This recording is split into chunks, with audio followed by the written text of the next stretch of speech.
The Russian army has once again come to the brink of collapse. This time it wasn't a platoon that withdrew from the scene, but a fully fledged regiment. There were no orders from above, nor was there an attack on the front lines. The silence in the trenches was actually an echo of how Russian morale had quietly collapsed. Russia's professional army myth has been buried in digital records. So, in a war where desertion from the front lines is so blatant, what victory could the Kremlin still be talking about? Russia's strategic encirclement plan on the northern front has failed. The Kremlin's goal was clear: to tie down Ukraine's defense reserves in the border regions, lock them into the area around Sumy, and ease the pressure on its offensive in the east. For this reason, a large Russian force expanded from around Belgorod and Graveron and gathered at the border from the north. They crossed the border to undermine the flexible harassment doctrine and push into Ukraine's interior. However, they were met not with an unprepared defense but a planned counterattack. Ukrainian ground forces commander Oleksiivka had anticipated Russia's move months in advance. He established a strong defensive network east of Sumy, particularly along the Andriivka and Oleksiivka lines. The importance of this line was not only geographical but also strategic. Ukraine would no longer merely defend its border, it would launch a counterattack at the right time and in the right place. Zelensky and Sursky appeared before the cameras and spoke clearly. "We will no longer just defend ourselves." These words represented not just a change in policy, but a direct transformation of the command structure on the ground. The implementation did not delay. Within days, Ukrainian forces launched precision drone strikes against Russian outposts in the region. This was followed by small-scale attrition raids supported by artillery and drones. It was not a heavy attack, but a controlled tactical pressure designed to push the Russian side into impatience. The Russian side initially thought these attacks were a frontal shock. Therefore, instead of sending large reinforcements to the area, they tried to manage with secondary units to protect their positions. However, Ukraine's pressure lasted not hours but days. As a result of intense attacks, first Kindrativka and then Andriivka fell under Ukrainian control. Both villages are located directly on the road to Sumy. This was not just the loss of two villages, but a breach in Russia's right flank. Now Ukrainian troops are at the gates of Oleksiivka. The village is surrounded on three sides. Armored vehicles of the 117th Mechanized Brigade are approaching from the southwest, while infantry units supported by artillery are advancing from the north and east, breaking through the positions. The Russian defense lines are beginning to crumble. The number of retreating soldiers is increasing. That sentence was the first link in a chain that would break apart behind the front lines. Drone operators couldn't keep up with counting the tank turrets. Despite 3 years of harsh conditions, for the first time, an entire brigade was breaking the chain of command and fleeing for their lives. The route of the tank column, which was being broadcast live to global media, was confirmed by satellite companies' subsequent footage. What was visible to the naked eye was this. The convoy turned around Kindrativka, reached the Andriivka border, slipped into the forest line, and instead of turning toward Belgorod, veered north. However, frontline radio traffic told a different story. Fuel rations had been reduced to 50 litres per soldier. Half of the ammunition had been left behind because the northern depot had blown up during the day shift, and instead of orders, template messages like "hold your positions" were being sent. When there is no hope left, the first rule is broken. The unit saves itself. Thermal images confirmed that they had fled before the engine blocks had cooled. They had no means to wait for a tow truck from their own ranks. The crew abandoned their armor 4 to 5 kilometers from the front line and blended into the riverbank. 1/3 of the attacks targeted ammunition trucks, 1/3 targeted fuel tankers, and the rest targeted portable radar and radio towers. The impact of each successful strike is felt directly at the front. If artillery batteries are firing 600 rounds a day, that number drops below 200 on the evening the depot is hit. Ukrainian analysts call this leakage logistics. Even if the point you hit is small, it cuts off the breadth of infantry and armored vehicles with limited fuel reserves. In the heat of battle, the red light on the engine gauge triggers a collapse in morale. That's when the escape begins. The moral impact of this breakdown spread across social media in just a few hours.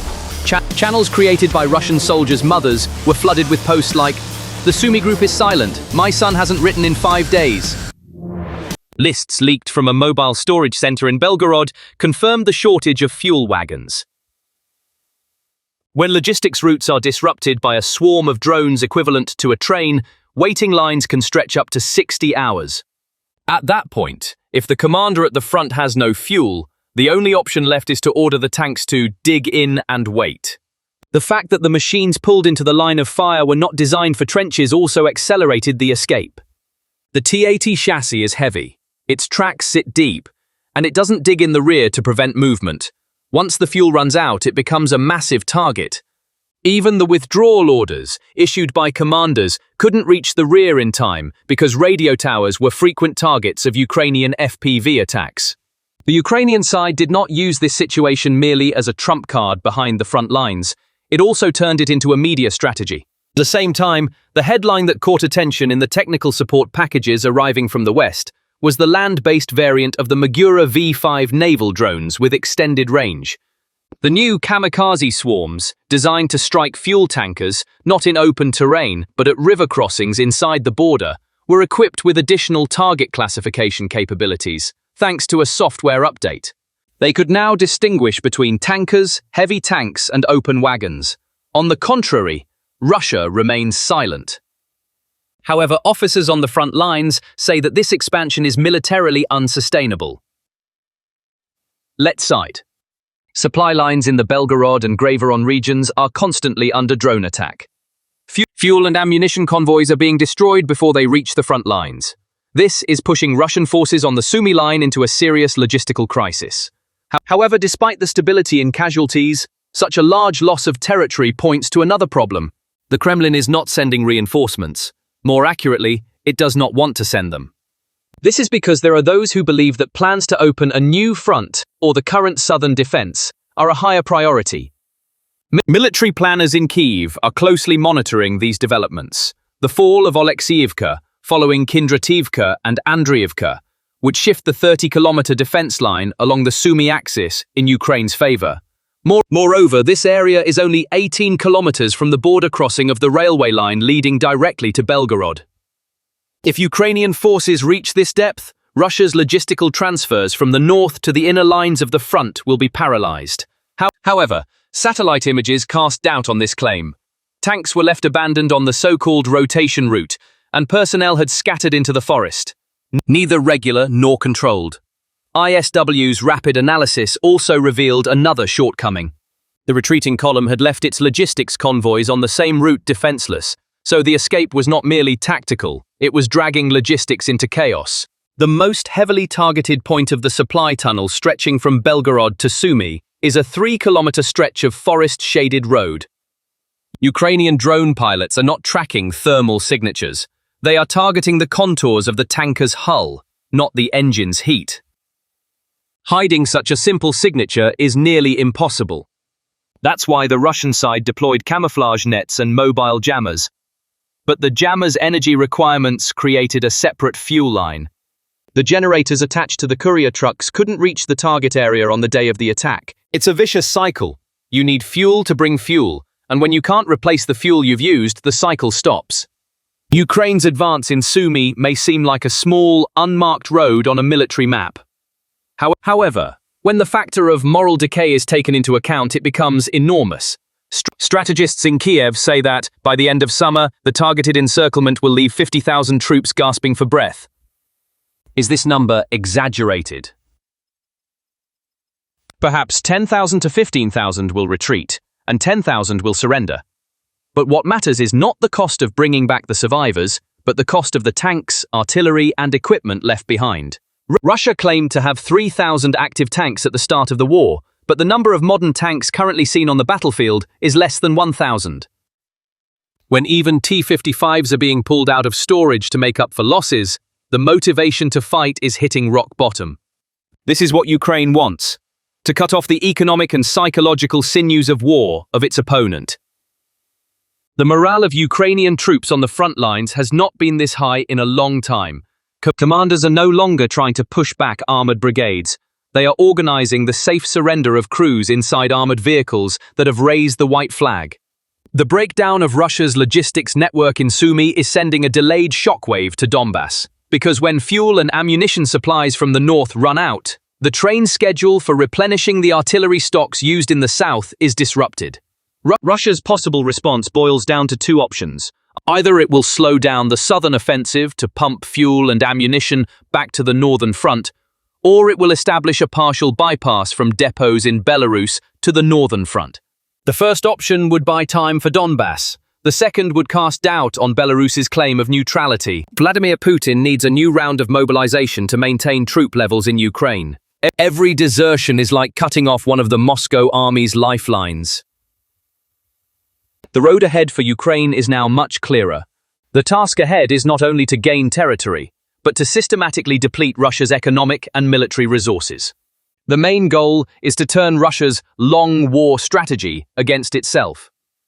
To this end, Ukraine has three main priorities. First, to maintain or increase casualty rates at current levels. In recent weeks, Russia has been suffering around 8,000 casualties per week, and this number has begun to shake the Kremlin's personnel cycle. As long as Ukraine maintains this level, Russia's efforts to find soldiers will become even more difficult. The front lines that Moscow is trying to fill with its volunteer contract system will soon collapse in terms of both manpower and morale. The second priority is to expand deep strike capabilities. Attacks should be increased not only on the front lines, but also on logistics, command and production centers within Russia. Military industrial facilities, ammunition depots, railway junctions and fuel stocks in regions such as Rostov, Belgorod, Voronezh, Bryansk and Kursk should become priority targets for Ukraine's unmanned aerial vehicles and sabotage teams. This strategy is the most effective way to shape Russia from within.